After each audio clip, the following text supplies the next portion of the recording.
នៅពេលមានអ្នកក្បែរត្រូវការភាពយល់ចិត្តនៅពេលជួបលំបាកត្រូវការអ្នកជួយគិតស្នេហ៍ចូលក្នុងចិត្តត្រូវការភាពស្មោះស្ម័គ្រធ្លាប់តែមិនដែលនឹកខ្វល់ពេលនាងក៏ស្រឡាញ់បងហេតុផលនៅក្នុងបេះដូងថែមទាំងកំពុងស្មោះទៅណាមកណាមិនចង់ឃ្លាតពីរូបបងសោះពេលនេះអូនយល់អងព្រោះស្នេហ៍បងថាមកពលស្នេហានេះខ្លាំងក្លាពេលក្រៃស្រីស្មានមិនដល់ម្ដង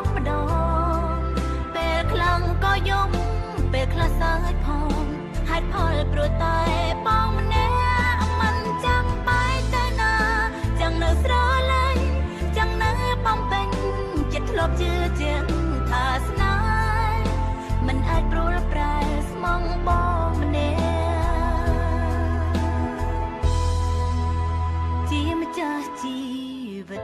អូនមិនដែលមានបំណងគិតបងជាស្នេហា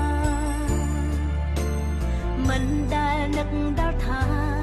យើងនឹងស្រឡាញ់គ្នា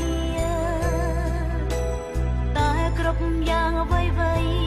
កើតស្រាប់ពេលវេលាឲ្យយើងជួបគ្នាក្លាយជាក្តីស្នេហ៍មួយលាប់តែមិនដែលនឹកខ្វល់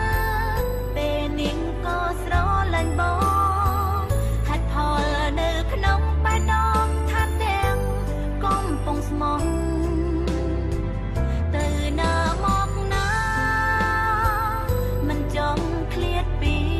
រូបបងសោះពេលនេះអូនយល់អងព្រោះស្នេហ៍បងថាមកពលស្នេហានេះខ្លាំងក្លាពេលក្រៃស្រីស្មានមិនដល់ម្ដងពេលខ្លាំងក៏យំពេលខ្លះសើចផងហេតុផលព្រោះតែ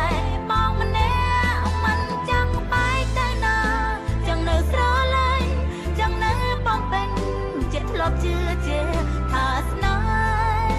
មិនអាចព្រួលប្រែស្មងបងម្នាក់ជាម្ចាស់ជីវិត